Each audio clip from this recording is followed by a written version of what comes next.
नमस्कार, मैं सुमंत। सवाल कई सारे पूछ चुका है यूपीएससी हमारे प्लेनेटरी विंड्स पे, मतलब कि ट्रेड विंड, वेस्टरलाइज, इन सब पे।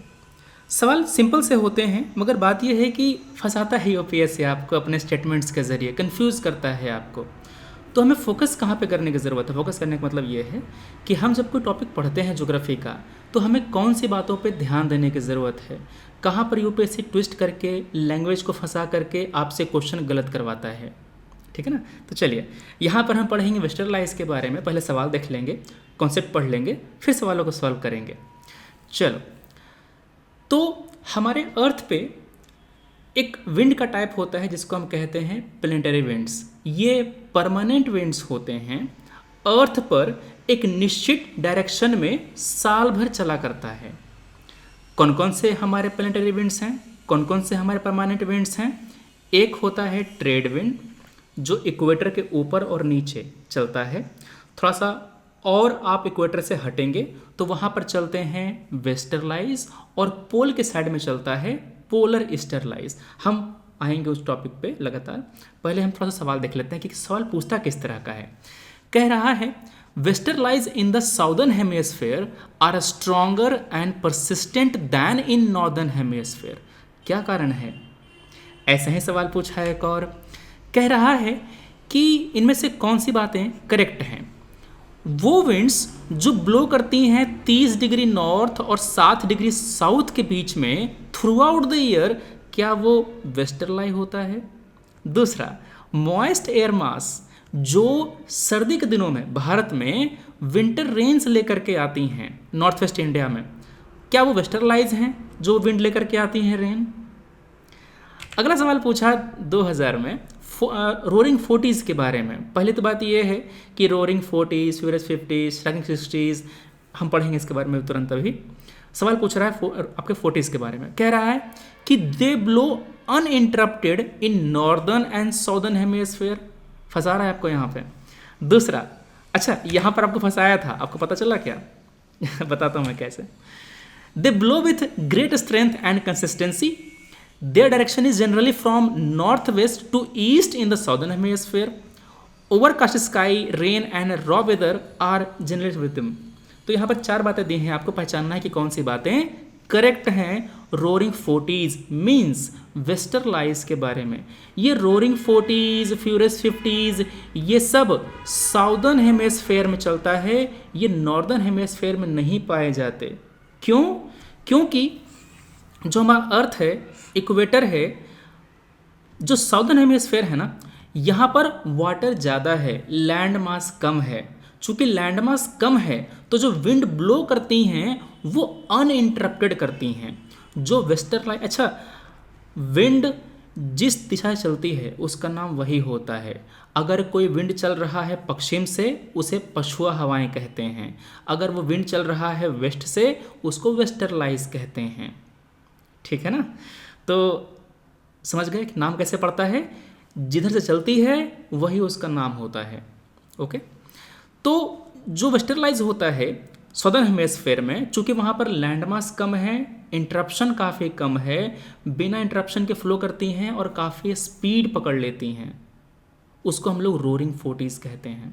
ठीक है, अभी सवाल पर आएंगे, पहले हम लोग थोड़ा टॉपिक देख लेते हैं। तो मैंने क्या बताया? परमानेंट विंड्स, ये सालों भर एक ही डायरेक्शन में चलता है, जैसे कि ट्रेड विंड। ठीक है ना? ट्रेड विंड चलता है आपका नॉर्दर्न हेमिस्फेयर में, नॉर्थ ईस्ट से किधर? साउथ वेस्ट की ओर। अच्छा, ये विंड मुड़ती क्यों है सर? ये आ तो रही थी ऊपर से नीचे की ओर, तो मुड़ क्यों जाती हैं? ये मुड़ती हैं because of the Coriolis force. जो कोरियोलिस फोर्स होता है वो हर एक मूविंग ऑब्जेक्ट पे लगता है। ध्यान सुनना, फिजिक्स में पढ़ना है आपको। जो कोरियोलिस फोर्स होता है, लिस फोर्स जो होता है, वो किसी भी मूविंग ऑब्जेक्ट पर लगता है। अगर कोई ऑब्जेक्ट मूव नहीं कर रहा है, उस पर कोरियोलिस फोर्स नहीं लगेगा। चाहे वो मॉनसून विंड हो, चाहे वो ट्रेड विंड हो, चाहे वो वेस्टरलाइज हो, जो भी चीज़, यहाँ तक कि जो नदी की धारा होती है, ओशन करंट होते हैं, उन पर भी कोरियोलिस फोर्स लगता है। ठीक है? ये जो कोरियोलिस फोर्स होता है वो नॉर्दर्न हेमिस्फेयर में किसी भी ऑब्जेक्ट को राइट साइड में घुमाता है। क्या करता है? उसको राइट साइड में ले जाता है, अपने राइट साइड में। तो अगर आप ऊपर से नीचे आ रहे होंगे तो आपका राइट किधर हुआ? आपका राइट इधर हुआ। समझे? तो इसी कारण से ये जो ट्रेड विंड्स होती हैं, due to presence of Coriolis force, they move from north east to south west. But in the southern hemisphere the same trade wind वो अपने लेफ्ट में जाती हैं। ठीक है? इसी कारण से जब ये ऊपर चल रही होती है ना, तो because of the Coriolis force they move towards left. Clear बात? तो कोरियोलिस फोर्स का इम्पैक्ट नॉर्दर्न हेमिस्फेयर में राइट तरफ होता है, सॉदर्न हेमिस्फेयर में लेफ्ट की तरफ होता है। क्लियर बात है? हाँ, तो अब समझे कि ये विंड मुड़ती क्यों है। चलो, तो ये जो परमानेंट विंड्स होती हैं साल भर एक ही दिशा में, कितने तरह की? 3। कौन कौन सी? ईस्टरलाइज, वेस्टरलाइज एंड पोलर ईस्टरलाइज। हमें पढ़ना कौन सा है आज? वेस्टरलाइज के बारे में। ठीक है ना? कहाँ से कहाँ चलता है? ये सब ट्रॉपिकल हाई प्रेशर बेल्ट पे चलता है। ठीक है ना? सब ट्रॉपिकल हाई प्रेशर बेल्ट से सब पोलर लो प्रेशर बेल्ट की ओर। आपको पता है कि कोई भी हवा हाई प्रेशर से लो प्रेशर की ओर चलती है। ठीक है ना? तो जो ये हमारे वेस्टरलाइज होते हैं वो सब ट्रॉपिकल, ये तुम्हारा सब ट्रॉपिकल है। ठीक है ना? ये सब ट्रॉपिकल हाई प्रेशर बेल्ट से किधर चल रहा है? सब पोलर लो प्रेशर बेल्ट की तरफ, इस डायरेक्शन में।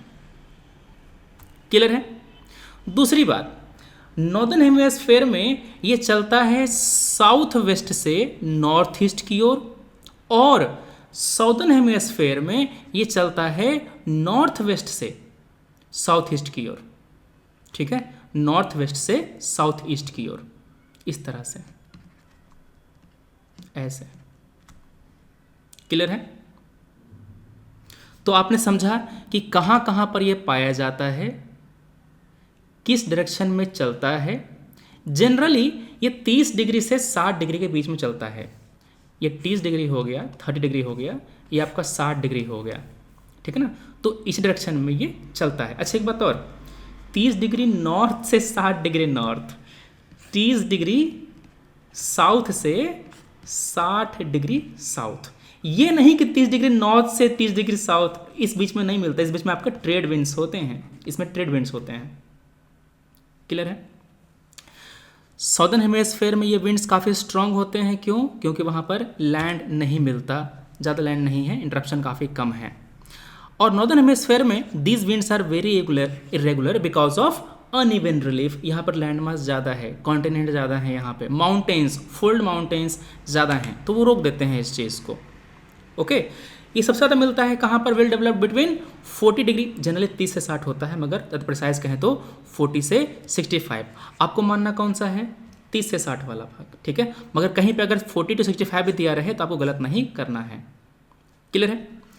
हाँ, चूंकि साउदर्न हेमिस्फेयर में इनकी स्पीड काफ़ी ज़्यादा है, इसलिए इनका नामकरण किया गया है, जैसे कि roaring 40s, furious 50s, striking 60s। Okay, अब भारत पर क्या इम्पैक्ट पड़ता है इसका?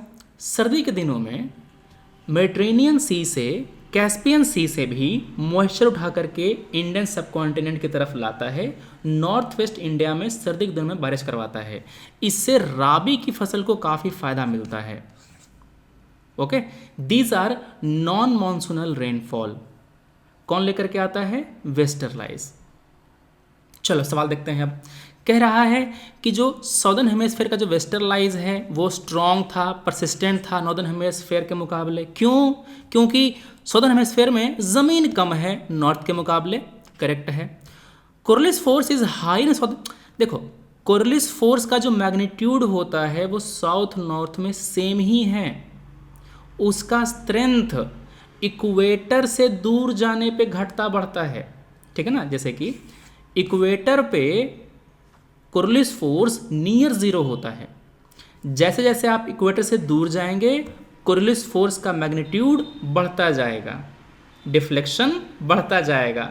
Because Coriolis force is very weak or absent near the equator, that's why cyclone does not form near the equator. मतलब कि इक्वेटर से 5 डिग्री ऊपर 5 डिग्री नीचे 5 डिग्री नॉर्थ 5 डिग्री साउथ इस एरिया में आपको साइक्लोन नहीं फॉर्म होते। क्यों? चूंकि Coriolis फोर्स ही नहीं है तो उसको घुमाने के लिए ड्राइविंग फोर्स नहीं है। जब तुम्हारा साइक्लोन का हवा घूमेगा ही नहीं तो साइक्लोन बनेगा कैसे? क्लियर बात? तो ये कारण है। तो इट इज़ नॉट हायर, आपका जो सेकंड है वो गलत है, पहला one only is the correct answer. तो यहाँ पर क्वेश्चन केवल वेस्टरलाई का नहीं था, यहाँ पर क्वेश्चन कोरियोलिस फोर्स का भी था, इसलिए मैंने इसको थोड़ा सा इंक्लूड करके पढ़ाया। अगला कह रहा है कि wind which blows between 30 degree north and 60 degree south, सही है क्या? इक्वेटर 30 डिग्री नॉर्थ ये है और 60 डिग्री साउथ ये है। क्या इस एरिया में चलता है वेस्टरलाई?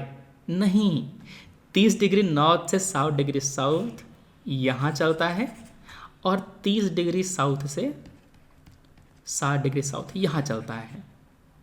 तो आपका पहला तो सन्नाटा हो गया। दूसरा कह रहा है moist air mass causes winter rain in north west region, वो वेस्टर्न का पार्ट होता है। ये सही बात है, फैक्ट है ये वाला। सेकंड सही है, B two only is the correct answer. अगला सवाल देखना, कह रहा है रोरिंग फोर्टीज के बारे में। They blow uninterrupted in the northern and southern. Roaring forties का फीचर ही यही है कि वो साउदर्न हेमिस्फीयर में पाया जाता है, नॉर्दर्न में नहीं, क्योंकि नॉर्दर्न हेमिस्फीयर में कॉन्टिनेंट हैं, बड़े बड़े माउंटेन्स हैं, इंटरप्शन काफ़ी ज़्यादा है। तो वेस्टरलाई का स्पीड उतना ज़्यादा नहीं होता नॉर्दर्न हेमिस्फीयर में। तो पहला सन्नाटा हो गया। आपने ऐसे ही पहला काटा, आपका यहाँ पर ए सी डी निकल गया, बी आपका करेक्ट आंसर आया।